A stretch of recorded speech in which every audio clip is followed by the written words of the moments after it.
ഓം പരാശക്തി നമ. അമ്മ മക്കളുമായി പരിപാടി നടക്കുന്ന സ്ഥലത്തേക്ക് പോകുന്നു. ആ സമയം ഒരു ബ്രഹ്മചാരിക്ക് ഫോൺ കോൾ വന്നു. അദ്ദേഹം പിന്നോക്കം മാറി മൊബൈലിൽ സംസാരിച്ചു. അതിനുശേഷം സംഘത്തിനോടൊപ്പം ചേർന്ന് നടന്നു. അമ്മ അതെല്ലാം ശ്രദ്ധിക്കുന്നുണ്ടായിരുന്നു. ബ്രഹ്മചാരി സംഘത്തിൽ ചേർന്നപ്പോൾ അമ്മ പറഞ്ഞു, വലിയ ഉത്തരവാദിത്തങ്ങൾ ഉള്ളപ്പോൾ, അതായത് അമ്മയുടെ പരിപാടികൾ പോലെയുള്ളവ ചെയ്യുമ്പോൾ ഒരു സാധകൻ്റെ കയ്യിൽ മൊബൈൽ ഉണ്ടാകുന്നതിൽ കുഴപ്പമില്ല. പക്ഷെ ഒരു കയ്യിൽ മൊബൈലും മറുകൈയിൽ ജപമാലയും വെച്ചാൽ അത് ഓർമ്മിപ്പിക്കുന്നത് മന്ത്രജപം മറക്കുന്നില്ലേ എന്നാണ്. മൊബൈൽ ലോകവുമായി ബന്ധപ്പെടുവാൻ ആവശ്യമാണ്. ആവശ്യമെങ്കിൽ മാത്രം അത് ഉപയോഗിക്കൂ.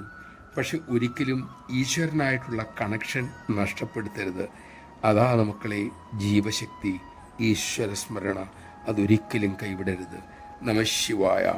ഈശ്വരനെ, സദ്ഗുരുവിനെ മറപ്പിക്കുന്ന ഒരു കാര്യത്തിലും ഇടപെടാതിരിക്കാൻ നമുക്ക് കഴിയട്ടെ.